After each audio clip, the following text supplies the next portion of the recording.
వీక్షకులకు స్వాగతం, నమస్కారం. నిన్న మండలిలో బొత్స సత్యనారాయణ మాట్లాడుతూ ప్రభుత్వం అక్రమంగా భూమి దోచిపెడుతోందంటూ విమర్శించాడు.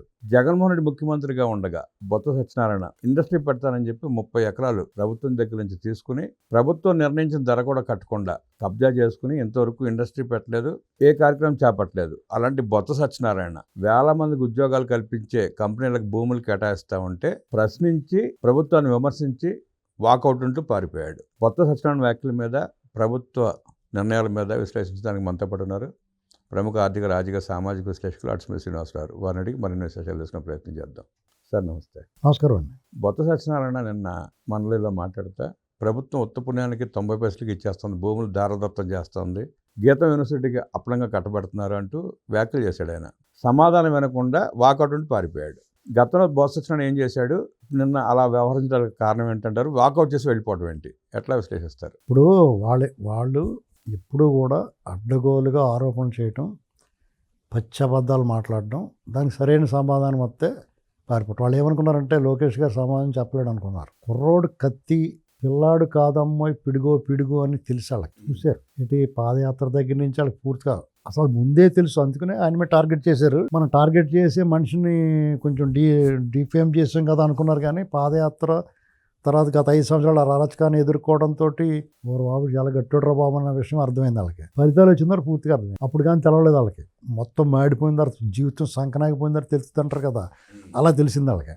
అయినా సరే ఇంకా వాళ్ళకి ఒక్కదోక వంకరలాగా వాళ్ళ బుద్ధి మారలేదు. ఇప్పుడు మీరు విమర్శించవచ్చు, అధికార పక్షాన్ని నిలదీయొచ్చు, ఏదైనా చేయొచ్చు, కానీ అబద్ధాలు మాట్లాడకూడదు, అసత్య ప్రచారాలు చేయకూడదు, అసంబద్ధమైన క్వశ్చన్ లేకూడదు. ఇప్పుడు అక్కడ మీరు ప్రశ్న వేసారు, సమాధానం వినాలి కదా.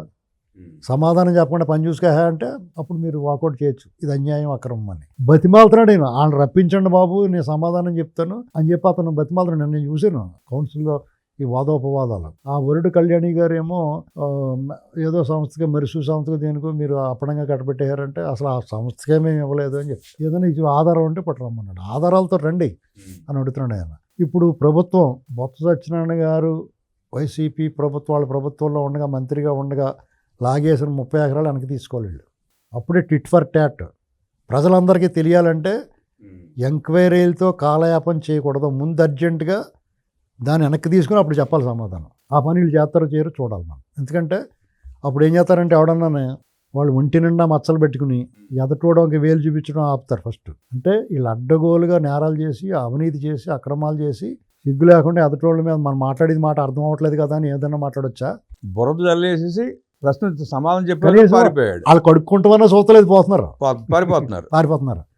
ఇదేనా వాళ్ళందరూ సజ్జల రామకృష్ణారెడ్డి వీళ్ళందరూ కూర్చుని మీటింగ్ పెట్టుకుని ఇదా కొండందా వెలుగుని పెట్టినట్టు ఏంటండి? ఇలాగా లోకేష్ గారు కానీ, లేకపోతే అచ్చెన్నాయుడు గారు కానీ, ఆ మంత్రి పార్థసారథి గారు కానీ సరైన సమాధానాలు చెప్పారు. ఎక్కడా కూడా తగ్గలేదు కదా. ఇక డోర్లు మొత్తం వేసి లోపల తాళాలు వేసి కూర్చోబెట్టాలి. నేను అందుకనే మొన్న చెప్పానండి, మార్షల్స్ని పెట్టి వీళ్ళు పారిపోకుండా చూడమని. జగన్ రెడ్డిని కూడా మీ స్కూల్ పిల్లల్ని కూర్చోబెట్టినట్టు కూర్చోబెట్టమని చెప్పాను. అందుకని వీళ్ళు ఎందుకంటే వీళ్ళు వినాలి, ఏదోటి అనేసి పారిపోతాం కాదు, బయట నుంచి బురద వెళ్తాం కాదు. జగన్మోహన్ రెడ్డి అసెంబ్లీకి వచ్చి మాట్లాడాలా, వీళ్ళు కౌన్సిల్లో ప్రశ్నలు వేసిన తర్వాత సమాధానం వచ్చేదాకా ఆగాల. ప్రజలు ఏమనుకుంటారు, నువ్వు అనేసి వెళ్ళిపోతే? ప్రజలకి వీళ్ళ మీద పెద్ద కాన్ఫిడెన్స్ లేదు, వీళ్ళు నిజం మాట్లాడతారని అనుకోవట్లేదు. కానీ మళ్ళాటోళ్ళు అనిపిస్తుంది కదా, ఏంటి ఇలా చేస్తున్నారు వీళ్ళు. ప్రభుత్వం కూడా ఊరుకోకూడదండి. మోషన్ రాజు గారు కూడా కన్విన్స్ అయ్యి ఆయనే మందలించాడు. ఎలాగొద్దంటే ఇప్పుడు మద్యం తెలిసిన వాళ్ళు, మంచి చెడు తెలిసిన వాళ్ళు ఎందుకు సమర్థిస్తారండి అటువంటి వాళ్ళని? అక్కడ తప్పు కదా వాళ్ళు చేసి పని. సత్యనారాయణ గారు సీనియర్ లీడరు, అలాంటి పని చేయకూడదు. ఆయన చెడ్డ పేరు వస్తుంది కదా. జగన్మోహన్ రెడ్డితో రాజశేఖర రెడ్డి కాంగ్రెస్ పార్టీలో ఉండడం వేరు. అప్పుడు ఎంతో కొంత హుందాయని రాజకీయాలు నడిచిన రాష్ట్రంలో, ఉమ్మడి రాష్ట్రంలో. ఇప్పుడు ఎప్పుడైతే జగన్మోహన్ రెడ్డి పార్టీ పెట్టాడో, ఇక్కడ టీఆర్ఎస్ పెట్టిన తర్వాత ఉద్యమాకాంక్ష పేరుతో టీఆర్ఎస్ పెట్టిన తర్వాత బూతులు లంకించుకోవడం మొదలెట్టారు. అది పక్క పోయింది. ఆంధ్రప్రదేశ్లో ఇది మరీ దరిద్రం. రాజశేఖర రెడ్డి చావు మీద పెట్టిన పార్టీ ఎప్పుడు చావు మేళమే. రాజకీయాలకు అర్థం మానేసాడు. నోరిప్పితే కంపు, స్మెల్, దుర్గంధం ఏంటండి. ఇలాంటి పరిస్థితుల్లో బొత్స సత్యనారాయణ గారు ఆ బాటలో ఉండకూడదు. ఇప్పుడు ఉండవేల అరుణ్ కుమార్ డోలాక్ అప్పుడప్పుడు మాట్లాడతాడు, కానీ రాజకీయాల నుంచి ఎలా తప్పుకున్నాడో అలా తప్పుకోవాల్సిందే. ఇప్పుడు ఏం రోగమే వీళ్ళకి? ఇప్పుడు రాజకీయాలు లేకపోతే వీళ్ళకి నష్టమా? బోళం సంపాదించుకున్నారు కదా. వాళ్ళు ఒరిజినల్ ఏంటి, ఎక్కడి నుంచి వచ్చారు, అంతకన్నా 1000 రెట్లు 1,00,000 రెట్లు బెటర్ కదా. ఇప్పుడు ఇంకేం పీకుతారు? చీప్ లిక్కర్ అమ్మిన స్థాయి నుంచి వేల కోట్ల అధిపతి ఇంకెందుకు ఇంకేం పీకుతాడు? ఇప్పుడు రాజకీయాలన్నా ఇప్పుడు ఒక ఆయన ఏమన్నాడు ఏంటంటే, ఇప్పుడు ఈయన మన జూపల్ కృష్ణారావు గారు ప్రాతినిధ్యం వహించి నియోజకవర్గం ఒకటి ఉంటుందండి మహబూబ్ నగర్ జిల్లాలో. అది అక్కడ తెలుగుదేశం నాయకుడు కనిపించాడు నాకు ఒకసారి. అక్కడ ఒకసారి కంటెస్ట్ చేసి ఓడిపోయాడు ఆయన 2009లో. ఆయన ఈ తెలంగాణ ఉద్యమం తీవ్రం అయిపోయిన తర్వాత ఆయన Telugu Desam party hard core party, ఆ క్యాండిడేట్ ఫస్ట్ నుంచి పార్టీలో ఉన్నవాడు. ఆయన ఏమన్నాడు తెలుసా అండి, నేను ఈ రాజకీయాల్లో ఎమడలేనండి, ఉద్యమం తీవ్రంగా ఉంది, కానీ ఒకళ్ళొకళ్ళు ఈ మాట్లాడే భాష కానీ ఈ ఉద్రిక్తతల నడుమ ఈ రాజకీయాలు 2009కే దిగజారిపోయినాయి అనుకున్నాడు అతను. ఇప్పుడు చూస్తే ఆయన కళ్ళు మూసేసుకుంటాడు. కొల్లాపూర్ ఏంటండి ఆయన, నేను రాజకీయాలు మానేస్తానండి, టీడీపీలో ఉంటాను, పద్ధతి అయిన రాజకీయం నడిచేది, దిగజారిపోయిన రాజకీయాలు వ్యక్తిగతంగా వెళ్ళిపోతున్నారు. అప్పుడే 2009 అలాగన్నా అంటే ఇప్పుడు ఏమైపోతాడు ఆయన? అవును.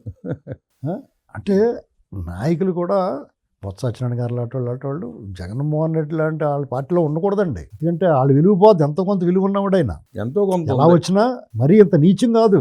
ఆ పార్టీలో ఉన్నాడో ఆయనకి ఎంతో కొంత ఉంది. అది దాన్ని కొన్నిసార్లు అతని కోసం అంటాడో, ఇతను అవగాహన లేకంటాడో, లేకపోతే ఆయనకే చిరాకు వచ్చి అంటాడో తెలియదు, కానీ అమరావతిని ఎడారో శ్మశానం అని అన్నాడు. ఏంటండి మొన్న ఆ మధ్యన కూడా ఏదో వ్యాఖ్య చేసాడు, నిన్న మళ్ళీ ఇలా మాట్లాడుతున్నాడు. అంటే ఆ పార్టీలో ఉండడం వల్ల ఇలాంటి మాటలు మాట్లాడి అతని క్యారెక్టర్ దిగజార్చుకుంటున్నాడు.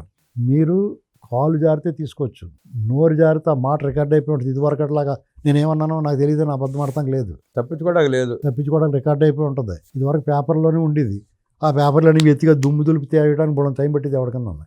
ఇప్పుడు అలాగే ఉంది, టపాల్మని ఎలా కొడితే మీరు మాట్లాడిన అన్నీ వచ్చేస్తాయి. కాబట్టి ఇలాంటి బొత్స సత్యనారాయణ గారు లాంటి వాళ్ళు అసలు వైసీపీ పార్టీలో కూడా జగన్మోహన్ రెడ్డి నమ్ముకుంటూ కుక్క తోక పట్టుకుని గోదావరి ఇదినట్టే. ఏంటండి వీళ్ళు ఇలాంటి పని చేయకూడదు. అసలు ఎందుకు వచ్చిన గొడవ బాబు, అతనికి దిక్కులేదు, రేపు ఎప్పుడు లోపల పోతాడో తెలియదు, ఒక్కొక్కటి వచ్చేస్తున్నాయి.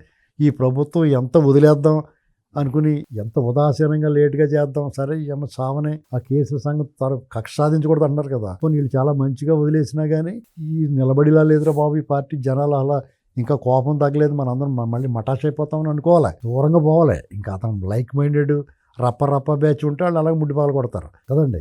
చేత కొంచెం ఉందాయని రాజకీయాలు చేద్దాం, రాజకీయాల్లో 10 కాలాల పాటు ఉందాం అనుకున్న వాళ్ళు వేరే దారి వెతుక్కోవాలి. ఈ దారి ముళ్ళకంపలో, రాళ్ళు, రప్పలో అంతా కూడా బురదమయం, దుర్గంధపూరితం, అలాంటి దారి అది.